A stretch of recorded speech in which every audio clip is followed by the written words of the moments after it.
Libres. Y Jesús, dentro de sus enseñanzas,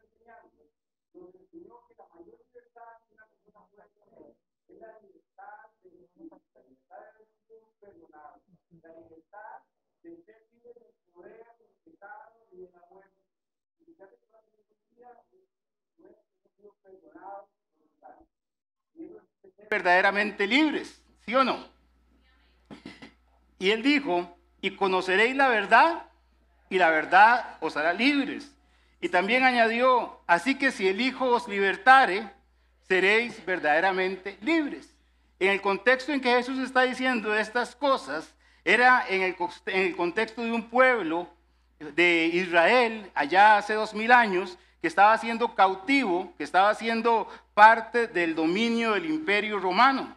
Y estas palabras de la verdad os hará libres, si bien es cierto, nos aplican a nosotros perfectamente hoy, pero en el contexto eran tiempos en que el pueblo judío no era libre. No era libre políticamente porque pertenecían al imperio romano. Y religiosamente eran esclavos, porque como hemos estado viendo en el libro de Marcos, que es donde estamos el día de hoy, los judíos, los escribas, los fariseos, los doctores de la ley habían impuesto una serie de normas, toda una estructura de reglas religiosas que de alguna manera iban más allá del espíritu de la ley. Y entonces le obligaban a la gente con unas cargas pesadísimas a cumplir el sábado, a cumplir una serie de reglas, porque de alguna forma habían olvidado cuál era el espíritu correcto de la ley. La última enseñanza, estamos en Marcos, estudiando el libro de Marcos para los que no han estado, y estuvimos hablando de que Jesús se enfrentó a 3 controversias ahí en el libro de Marcos capítulo 2. Estamos haciendo un estudio expositivo, versículo por versículo del libro de Marcos, y vamos ahí explicando cada uno de los pasajes. Y estuvimos viendo 2 controversias. La primera controversia se relacionaba con el ayuno, porque los discípulos de Juan el Bautista y los fariseos se unieron y dijeron, ¿por qué es que ustedes no ayunan?, le decían a Jesús. Y él les explicó las razones. También vimos la otra controversia que está relacionada con el día de reposo, porque ellos andaban por el campo y cogieron unas bayas para comer y les dijeron, mire, no es lícito comer en estos días. Y Jesús les explicó. Dijimos que eran 3 controversias y no podemos ver la tercera. Hoy empezamos con esto. Vamos a ir a Marcos capítulo 3, versículos 1 al 6. Dice la Biblia.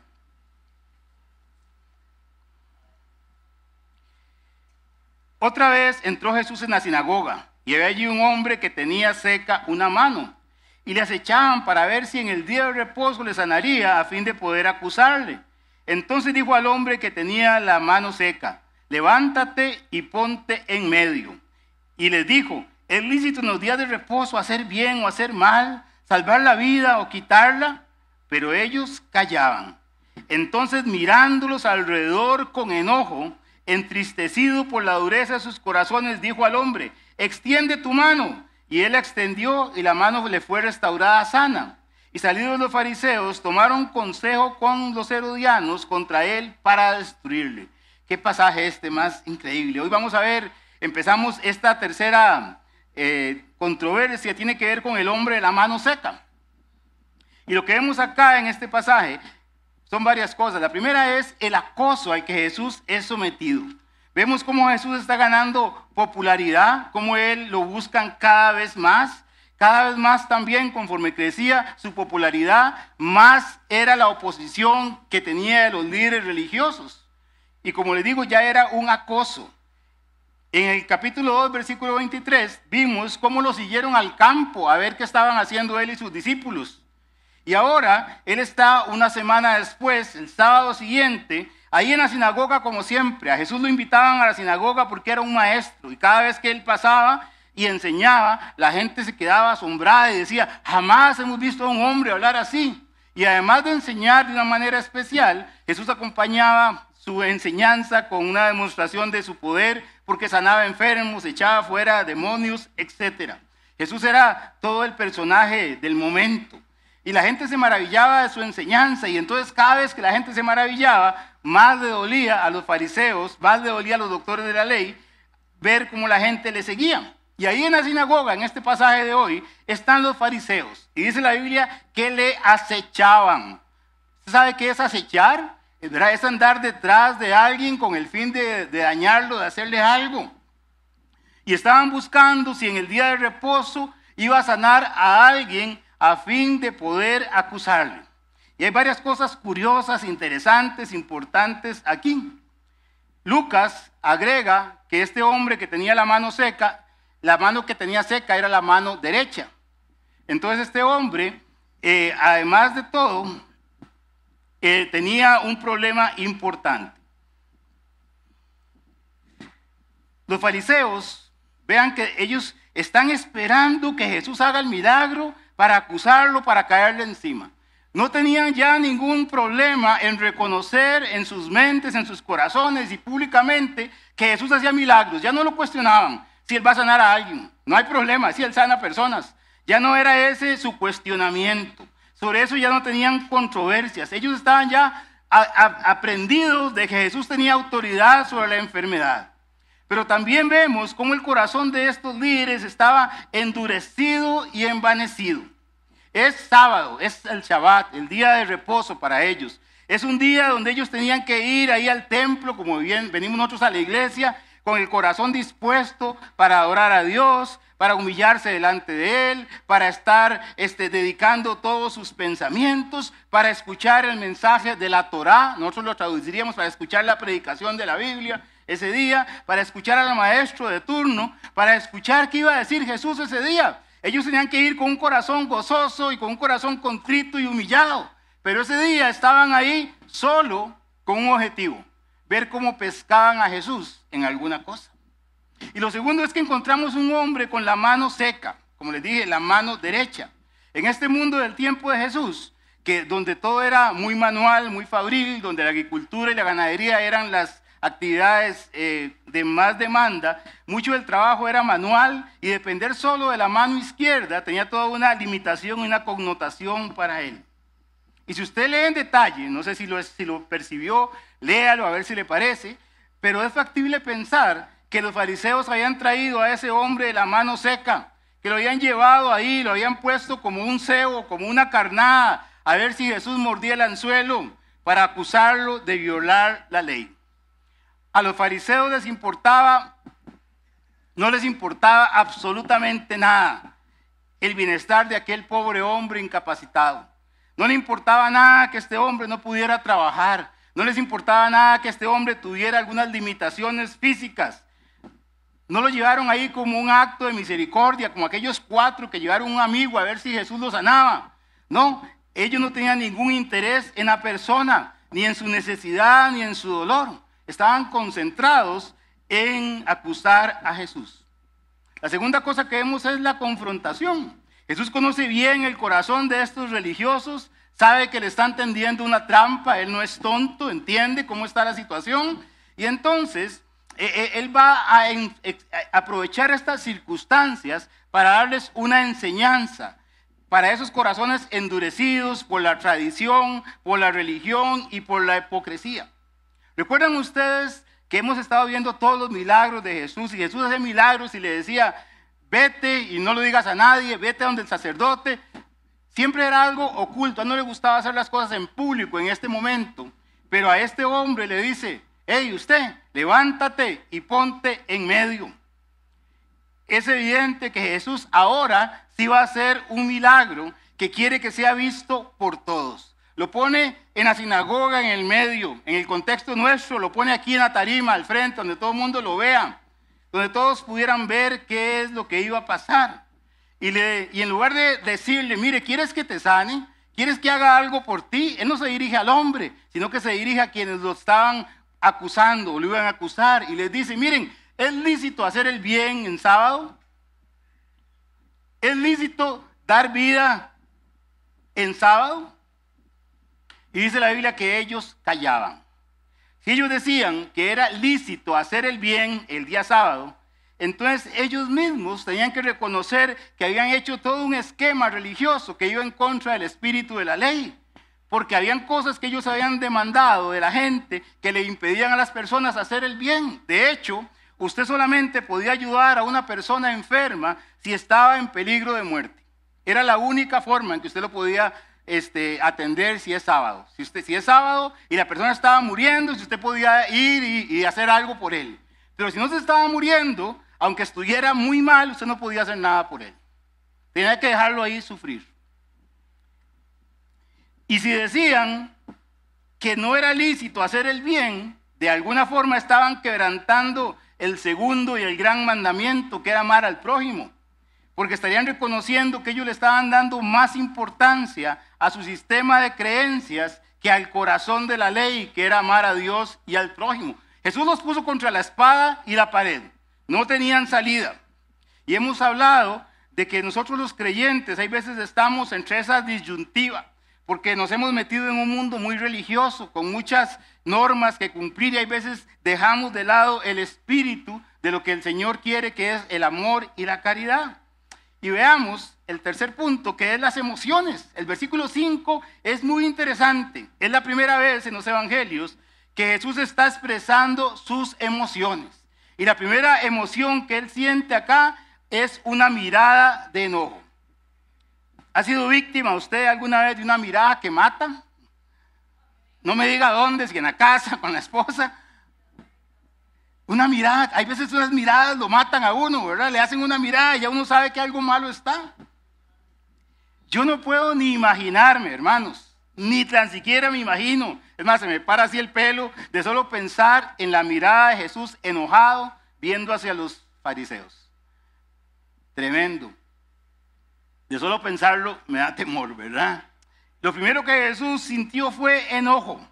Y nos presentan en las películas, ver a un Jesús que le decían cosas y hablaba bajito y andaba caminando así como flotando por la tierra, ¿verdad? Pero Jesús era un personaje que de alguna forma también era un hombre que tenía su personalidad, su forma de tratar, y Jesús era un hombre que también sabía cómo expresar sus emociones. Y dice ese pasaje que era una mezcla de enojo, pero también una mezcla de tristeza por la dureza del corazón de aquellos hombres. ¿Cómo es posible que aquellos hombres conocían la ley?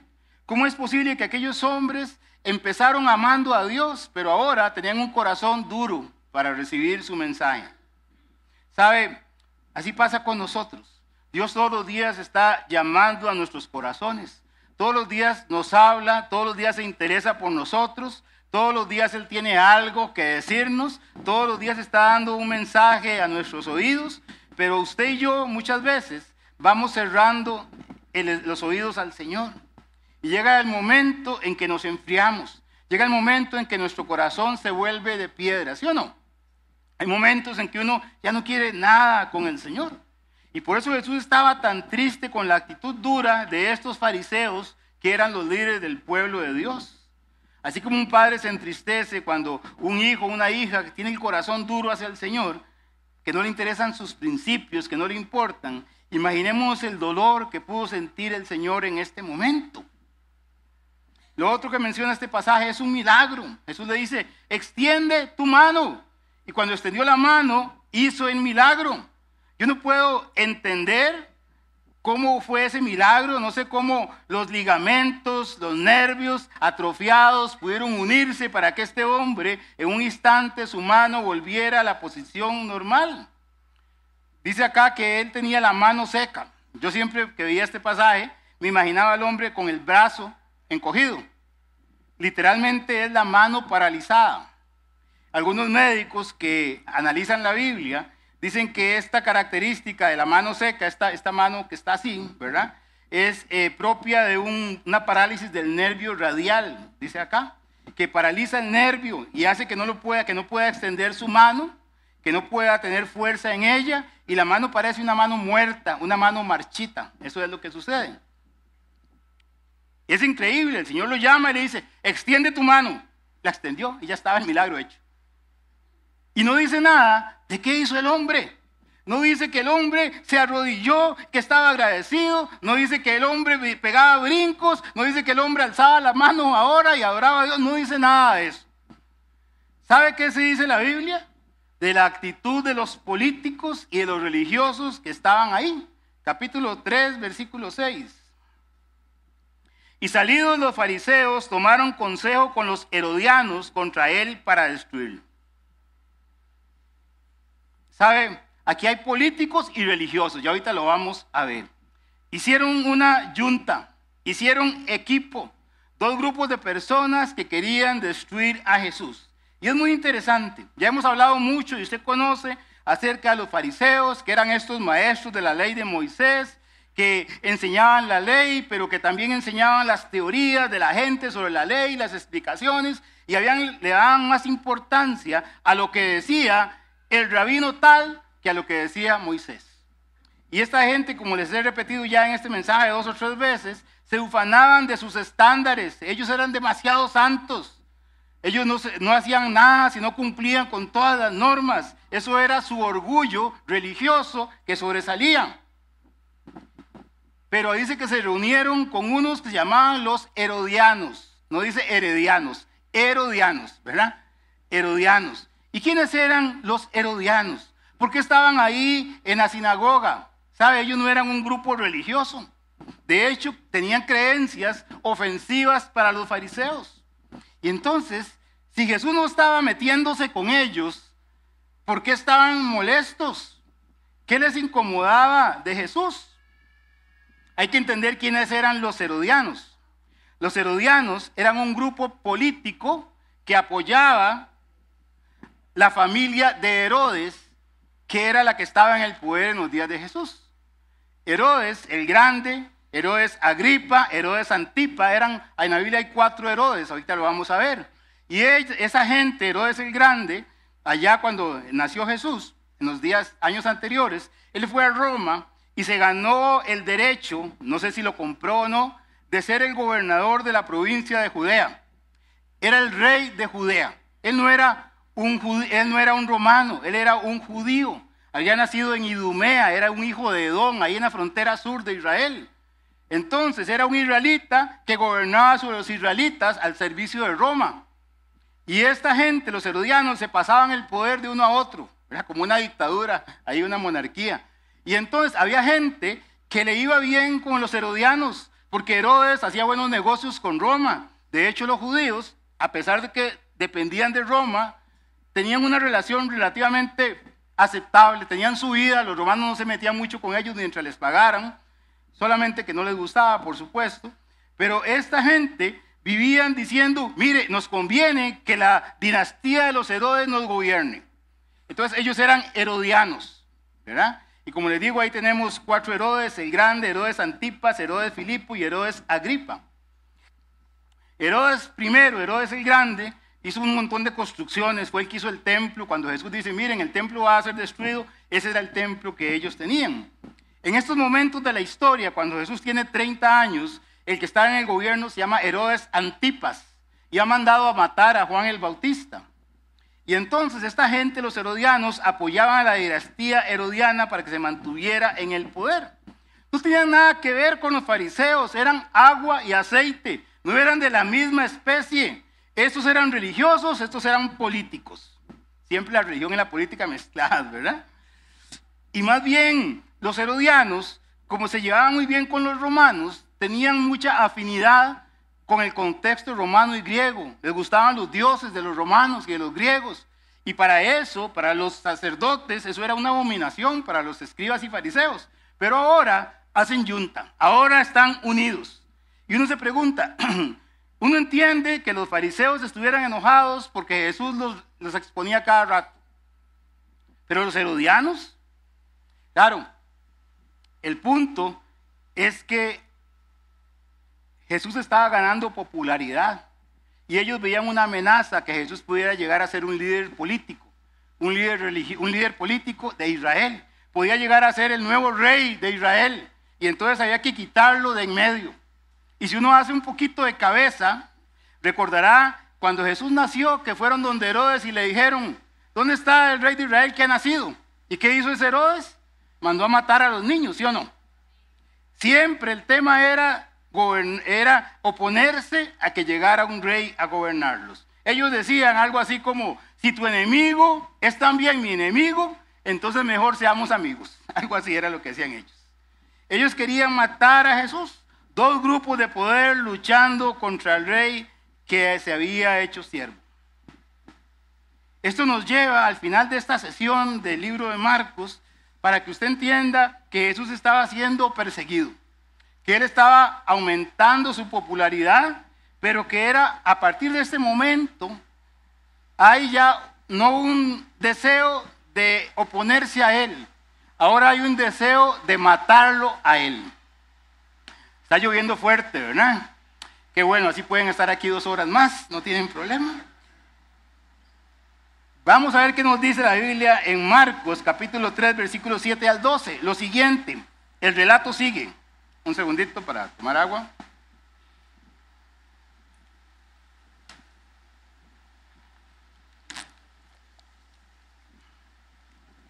Esto era lo que se nos había quedado en la sesión anterior. Ya empezamos con el mensaje de hoy, que se llama ¿por qué buscas a Jesús? No se preocupe, vamos a salir en tiempo. Pero Marcos capítulo 3, versículos 7 al 12 dice lo siguiente. Vea que dice el versículo 6, que los fariseos tomaron consejo con los herodianos contra él para destruirle.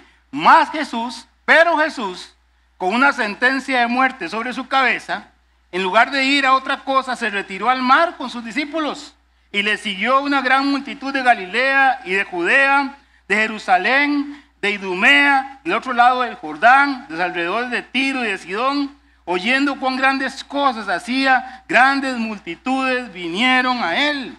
Y dijo a sus discípulos que le tuviesen siempre lista la barca a causa del gentío, para que no le oprimiesen, porque había sanado a muchos, de manera que para tocarle cuantos tenían plagas caían sobre él.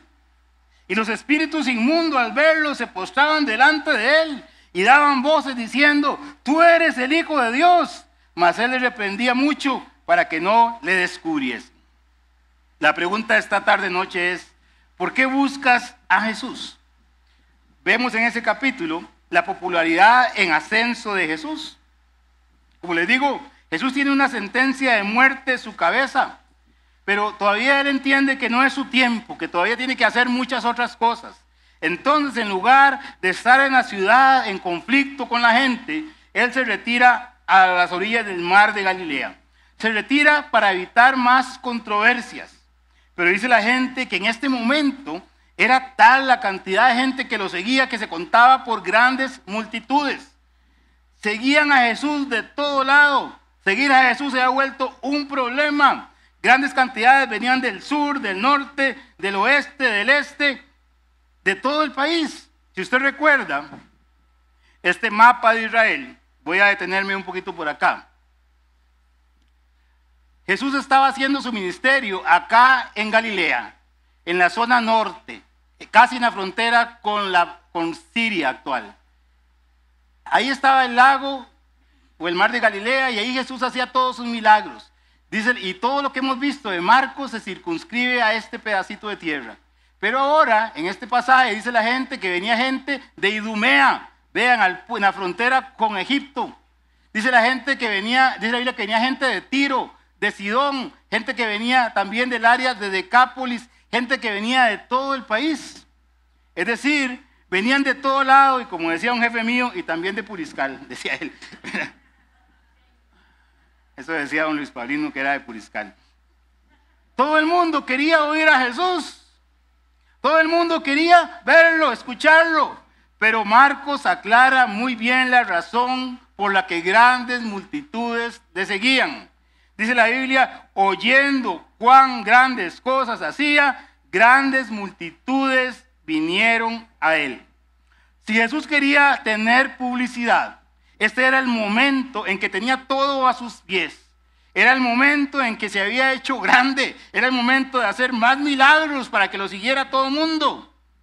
Pero este no era su ministerio. Si usted recuerda Marcos capítulo 1, 35 al 39, no lo vamos a leer por tiempo. Pero todo el mundo le seguía y Jesús le dice, Pedro le dice, mire maestro, ¿dónde estabas? Todo el mundo te espera para que hagas milagros. Y él le dijo, vamos a otro lugar porque es necesario que vayamos y prediquemos ahí.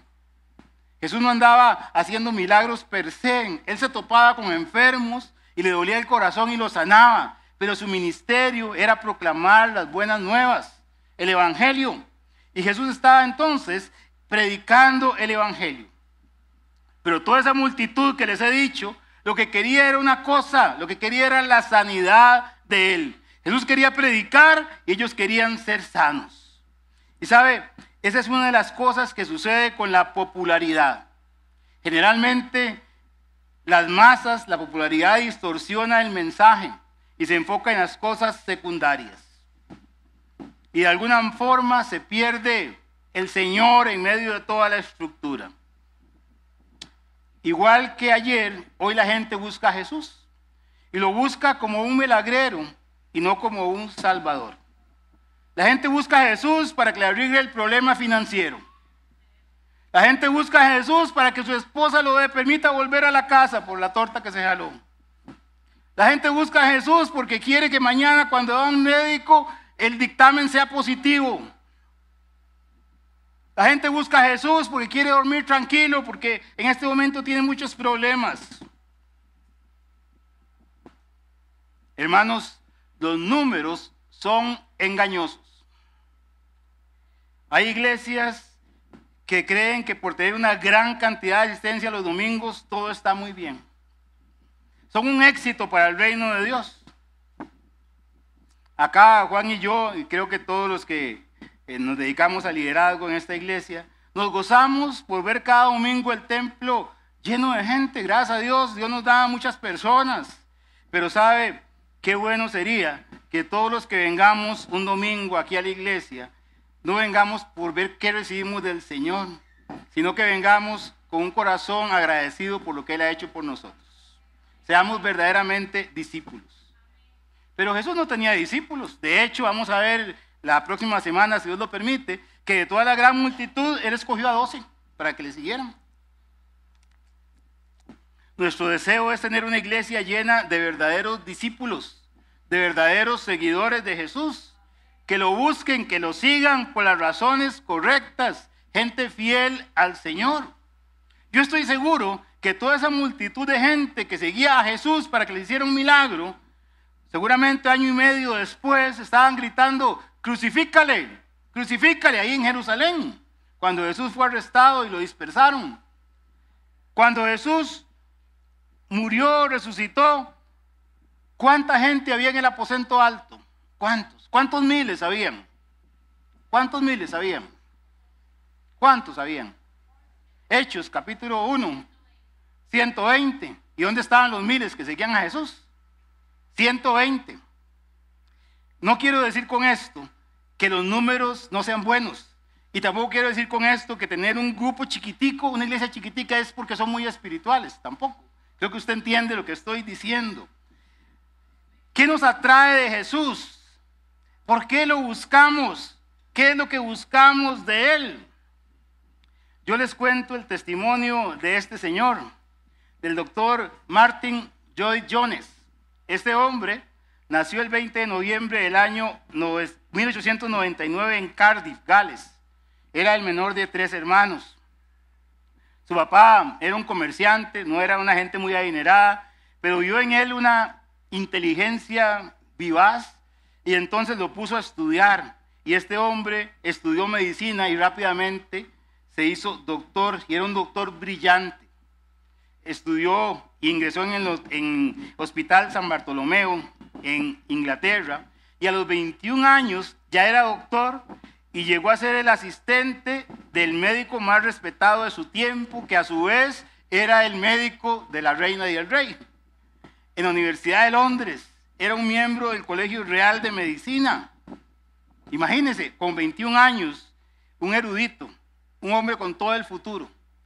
Y en esos días, cuando él estaba en la cúspide de su carrera, él empezó a asistir a la iglesia, en una iglesia en un lugar que se llama Belém. Empezó a asistir a una pequeña iglesia en la ciudad de Sandfields, Talbot, no sé dónde queda. La cosa es que él empezó a ir ahí y empezó a estudiar su Biblia y empezó a interesarse por la vida espiritual y empezó a ver la necesidad de las personas. Y algo totalmente inesperado fue que este hombre, que ya era famoso, tomó la decisión de abandonar la carrera de medicina para ir y hacerse pastor en una pequeña iglesia en el puerto de Sandfields. Tal fue la extrañeza de la gente que los periódicos locales sacaron algunos reportajes y le preguntaron a él por qué tomaba esa decisión tan alocada. ¿Cómo era que un médico se iba a ir, con todo el futuro por delante, se iba a ir a un pequeño pueblo a predicar la Biblia? Este hombre, Martyn Jones, que después fue uno de los grandes predicadores expositivos del siglo XX, este hombre explicó así por qué dejó la medicina por predicar el evangelio. Él dijo, ahí lo que se ve es un extracto, está en inglés, pero acá yo le tengo la traducción. Si tú supieras más acerca del trabajo de un doctor, entenderías, dijo él. Dedicamos la mayoría del tiempo a sanar personas para que regresen a su pecado, decía él. Vi a hombres en cama enfermos, les hablé acerca de su eternidad y hacía grandes promesas y luego mejoraban y regresaban a sus antiguos pecados. Él decía, vi que estaba ayudando a estos hombres a pecar y decidí no hacerlo más. Yo quiero sanar almas, decía él. Dice él, si un hombre tiene su cuerpo enfermo y su alma está bien, decía este hombre, estará bien hasta el final. Pero un hombre con un cuerpo sano y un alma enferma está bien por 60 años o más y luego tendrá que enfrentar la eternidad en el infierno. Y él decía, oh sí, tenemos que dejar algunas veces aquello que es bueno por aquello que es lo mejor de todo, el gozo de la salvación y la novedad de vida. No quiero decir que usted mañana, si es doctor, tenga que renunciar. Ni quiero decir que usted tenga que cerrar su negocio, porque ahora tiene que dedicarse a la misión de Dios. El llamado para él fue un llamado particular, pero lo que estoy diciendo es el corazón de este señor. Él entendía que la gente busca a Jesús por lo que puede recibir de él y no por lo que él es. Y nosotros tenemos que anunciar a Cristo por lo que él es y por lo que ha hecho por nosotros. Vemos ahí las precauciones de Jesús. Dice Marcos que tal era la cantidad de gente que se acercaba a Jesús que lo apretujaban, que lo oprimían. Ya predicó Abel lo que vamos a ver después en Mateo más adelante, en Marcos más adelante, de que la gente apretujaba a Jesús, le caían encima. Dice aquí en el versículo, ¿cuál es? Vamos a ver. Cuantos tenían plagas caían sobre él. Yo imagino a Jesús caminando y le caía un hombre por encima y la gente tenía que quitárselos, caían sobre él. No sé si usted se imagina la escena. Yo imagino a los discípulos no siguiéndole, sino más bien apartando a las personas como si fueran guardaespaldas. Jesús tenía tanto poder y tanta autoridad que la gente solo necesitaba tocarlo para ser sanada. Entonces buscaban la manera de acercarse a él. Entonces Jesús les dice a sus discípulos, hey, tengan la barca lista. Versión 2024, tengan el carro encendido y con las llaves puestas. Pues tenemos que salir corriendo, ¿verdad? Eso era. tengan lista la barca, porque él sabía que retirándose al mar, la gente no se iba a meter y él podía predicarles. Esta era la popularidad de Jesús. Llegaban los enfermos, llegaban los que tenían plagas, llegaban los que tenían espíritus inmundos. Y es interesante porque habla de los espíritus inmundos, que no son otros más que demonios, ¿verdad? Que llegaban ahí y uno dice, ¿por qué ellos seguían a Jesús? ¿Por qué andaban entre la multitud siguiendo a Jesús? Ellos más bien debían huir de Jesús. Pero dice que esta gente no, estos diablos, ¿verdad? Al verle se postraban delante de él, se arrodillaban y daban voces diciendo, tú eres el Hijo de Dios, imagínense. Y eran espíritus inmundos. Eso significa que son malvados en sí mismos y que se deleitan en la maldad y promueven la maldad en los seres humanos.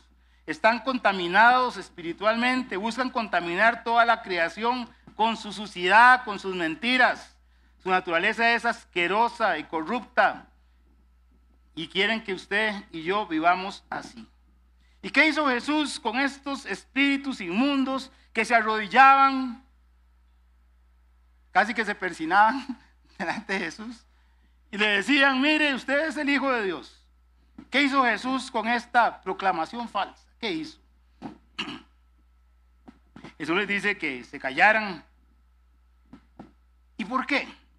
Ellos tenían la teología correcta. ¿Estaban diciendo una mentira o no? ¿Tú eres el Hijo de Dios? ¿Era Cristo el Hijo de Dios?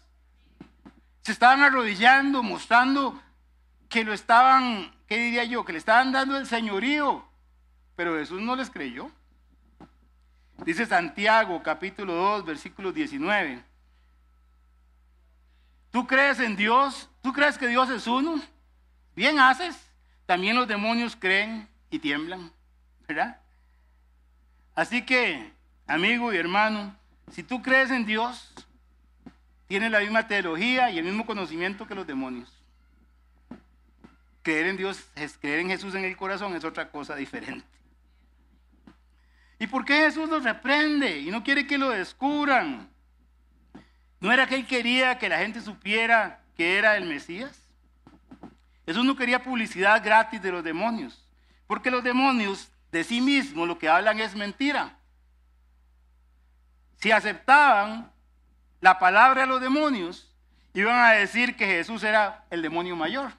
Es más, de hecho en Marcos capítulo 3, 22, más adelante, unos versículos, dice, pero los escribas que habían venido de Jerusalén decían que tenía a Belcebú, príncipe de los demonios, y que por el príncipe de los demonios echaba fuera los demonios. Ahí estaban los demonios infiltrándose en la obra de Dios. Pero Jesús no quería esa publicidad gratis. Una aplicación práctica para nosotros, y ya con esto terminamos, es que un predicador hizo un acertado comentario con respecto a estos demonios. Y él dijo estas palabras, me llamaron la atención. El carácter de los mensajeros debe ser coherente con el mensaje. No es solo lo que dices, sino lo que reflejas. Acá tenemos un dicho, ¿verdad? Que yo lo oigo mucho. Acá en Costa Rica que dice, el diablo vendiendo escapularios. ¿Han visto eso, verdad?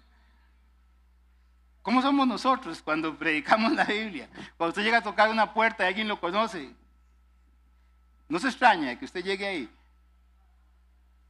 O ve que su vida es coherente con lo que está diciendo.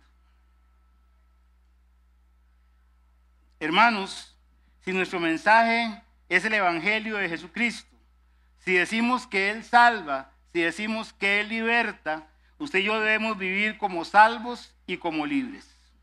Debe haber una congruencia entre el glorioso mensaje que tenemos y una vida transformada. Roy decía ahora de que por donde Jesús pasaba transformaba personas. El viernes tuvimos nuestra reunión de hombres por acá, no tuvimos muchos, tuvimos más el día de la carne asada, ¿verdad? Pero los que estábamos, recibimos una enorme bendición de escuchar a 2 o 3 de los hermanos que estaban ahí, contando cómo el Señor transformó sus vidas, cómo estaban metidos en la porquería de este mundo y cómo el Evangelio los transformó. Y ese es el mensaje que nosotros tenemos que predicar. El mensaje de que Jesús salva, que Jesús cambia a la gente, que Jesús cambia la vida de la gente. Y si usted no conoce al Señor, yo le digo que Jesús puede cambiar su vida. No importa dónde esté, Jesús puede cambiar su corazón. Estos demonios tenían un buen mensaje, pero una mala vida. Nosotros tenemos que tener una buena vida para predicar un buen mensaje. Termino con esto. Se dice que el famoso predicador Billy Graham un día iba en un avión, muy concentrado en su lectura, en sus cosas, y se le sentó a la par un hombre que desde que se sentó empezó a molestar a la gente. Se enojó con la azafata, empezó a hablar de forma grosera, empezó a molestar a la gente que estaba adelante y atrás, porque hacían el asiento para atrás y para adelante. O sea, el hombre era tremendo. Y este hombre, después de un rato de estar en esa majadería, se fue al baño y cuando volvió, se dio cuenta de que el que estaba ahí era Billy Graham. Y le dijo, ¿usted es Billy Graham? Y él dijo, sí. Y dice, ay, qué bueno, yo también soy cristiano, le dijo. Y dice la historia que Billy Graham le dijo, por favor no se lo diga a nadie. No le diga a nadie que usted es cristiano. Hermanos, nuestro mensaje debe ser coherente con nuestra vida. Vamos a orar.